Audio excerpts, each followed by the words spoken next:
Okay, I'm going to try this again. I created this video about maybe 5 or 10 minutes ago, and I did all that talk and a lot of good information, and then I learned that it didn't record.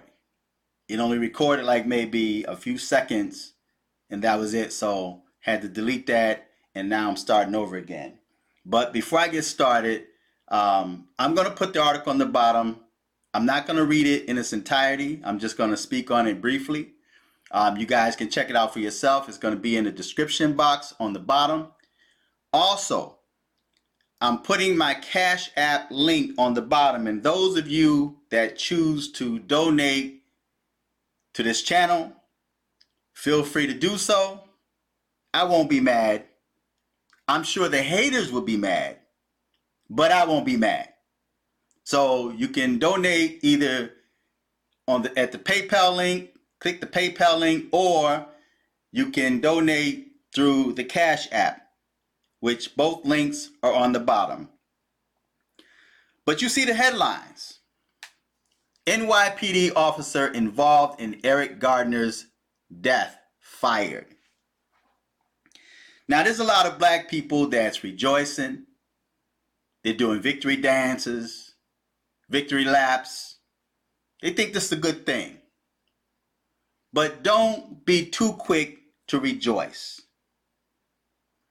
Always check the motive. At the end of the day, it took years for them to fire this guy. More than enough time for this man to save up. More than enough time for his friends and supporters, and even potential white supremacist groups, can raise enough money to support himself and his family. And then maybe later on down the line, he may find another job. This man lives to see another day. He's not in prison. He's not locked up behind bars. So don't be too quick to do victory laps. And another thing you must keep in mind is the fact that it's voting season. This could be a political move because they're trying to gain the trust and favor of black people so that black people will vote for them, so that black people would remain on the Democrat plantation. This could be a political move. At the end results, this man is still free. He's still home with his family. Now, this could open up a lawsuit because being that he was fired, that means he was wrong. And according to this article, when you read down further, you will see that chokeholds were banned back in 1993. So I'm not sure, or better yet, I know how, but I don't know how this guy is free when chokeholds were banned in 1993, which makes him illegal. And see, what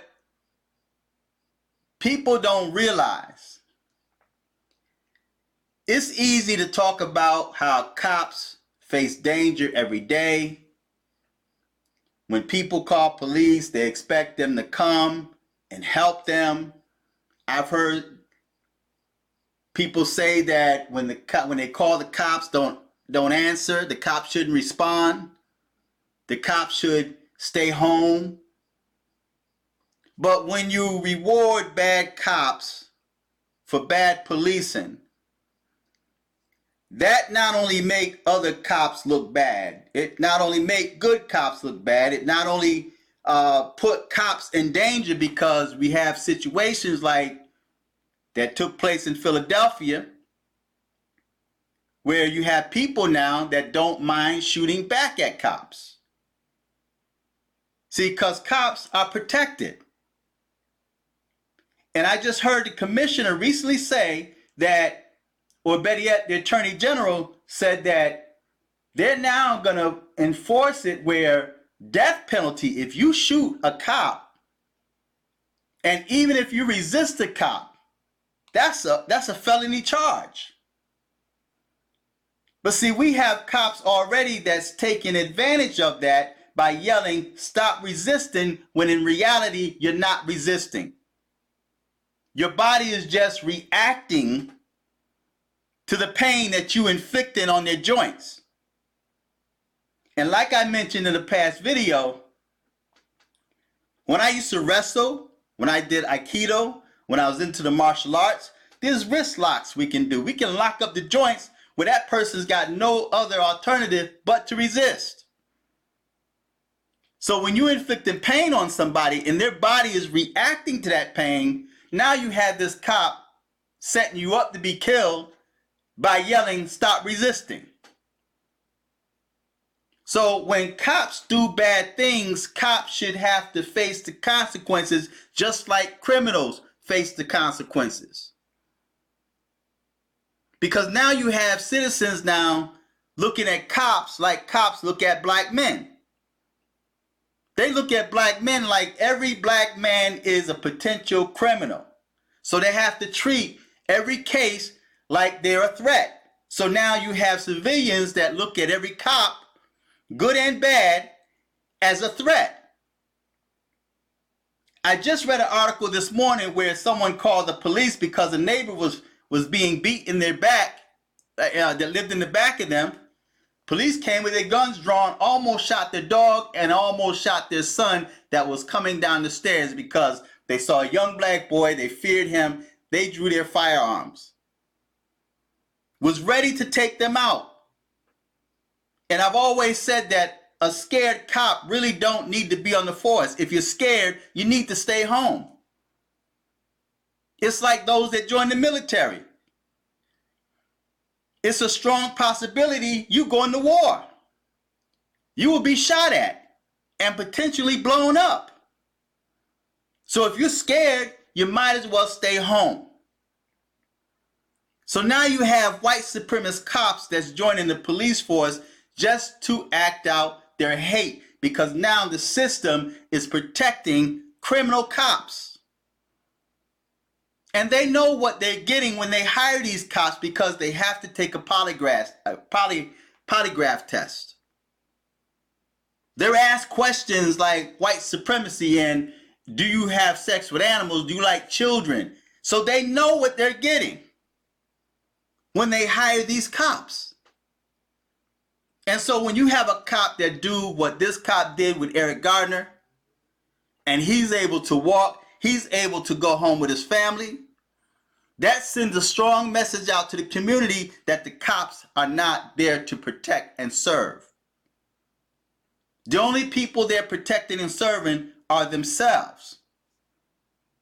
That thin blue line that we hear people talk about, that fraternity, where cops look out for cops.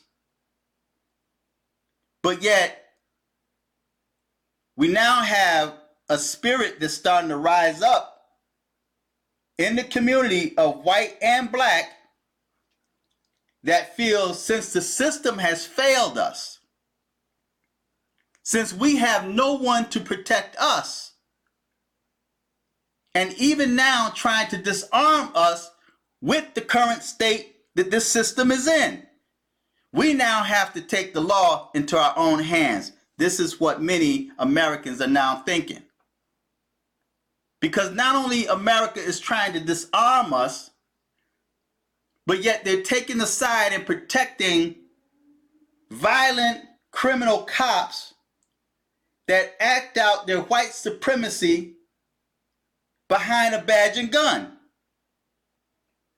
So this man yelled, "I can't breathe," until the life of this man seeped out of him. And he was able to go home to his family. And now years later, he's fired from his job. And I'm sure somewhere down the line, if he chooses to apply for another police force, he might get hired. But see, people got to realize that this is political season. They want the black votes. They want to keep you on the Democrat plantation. I don't know how many times I can say that. But it goes in one ear and out the other. I'm looked at as the enemy because I'm telling you that they're using you. It took this amount of time. They knew that this man was wrong. They banned chokeholds back in 93. And this cop was able to walk. So what's happening to this cop now should have happened 5 years ago. As a matter of fact, he should be locked up behind bars because he committed a murder. He went outside of what they were trained to do. So when you have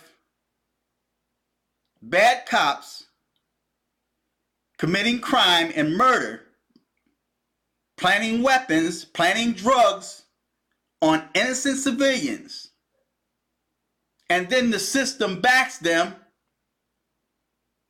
can you blame what happened in Philadelphia? Can you blame what happened in Harlem when that cop was sitting in the car and somebody came up and shot that car, executed him? He did nothing wrong. But he's paying for the sins of other cops, other corrupt cops that did wrong. How are you supposed to trust the people that's supposed to be protecting you when they now have become the threat?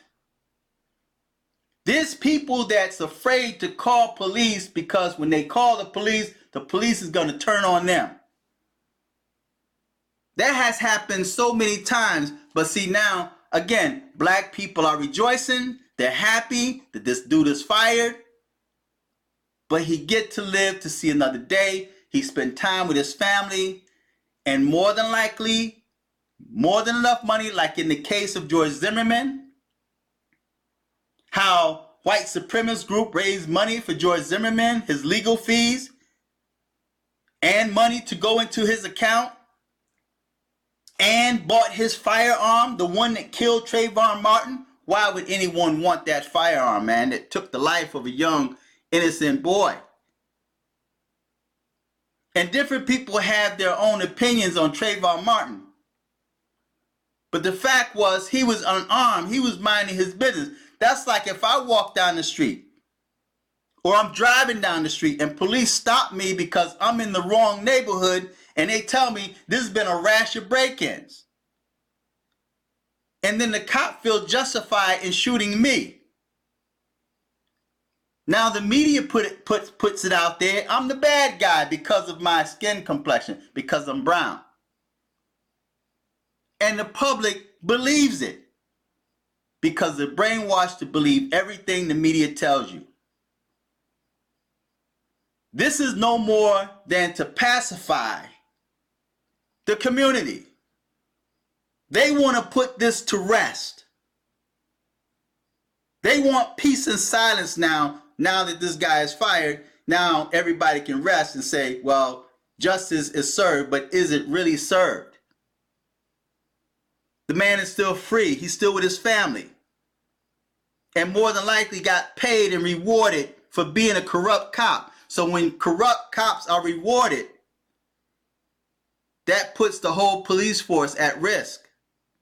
That destroys the relationship between the police force and the citizens.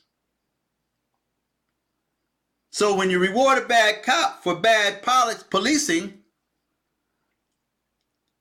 that only puts everybody at risk. It fuels the bad energy between the public and police. So I'm going to put the link on the bottom. You guys can check it out for yourself. I'm not going to read it because this is a political move. They want black votes. Blacks are now going to think justice is served, you know, and election time is here, it's coming up, and they want your votes. They want your votes. So this is another way to rock you to sleep. So I'm going to put the link on the bottom. You guys feedback, tell me what you think. I'm going to also put a link to my Cash App. If you guys want to donate to this channel, feel free to do so. My PayPal link is on the bottom. You can also donate to that as well. Don't fall asleep, y'all. You guys are already asleep. There's a lot of black people that sleep now, you know, so don't let them rock you further into sleep, because at the end of the day, this dude is still free. There was a case before where a cop shot an unarmed black dude in the back. I think the dude was running, if I can remember correctly. And the cop shot him in his back, and it went through the court system. It went through the non-justice system, and they felt that the cop was justified. It was a justified killing, right? And the cop lost his job. He got fired. Well, a couple of years later, another police force hired him on. That's what might happen in this case. Somebody else is going to take him on if he decides to apply at another police station, because he got a kill on his hands. He's got it in him. That's the kind of energy that many of these police stations want. You know that thin blue line? So they protect good cops as well as bad cops. As long as they keep protecting bad cops, man, that energy or gap between citizens and police is not going to ever wedge. It's not ever going to come together. It's not going to come together. Because people don't trust police. Police don't trust the people. But yet, they're steadily trying to disarm you. They want to disarm you because they feel threatened by you because you can outgun them. But yet, this is how the citizens are treated. So I'm going to put the link on the bottom. Feedback, tell me what you think, subscribe. Till next time, I'm fearless.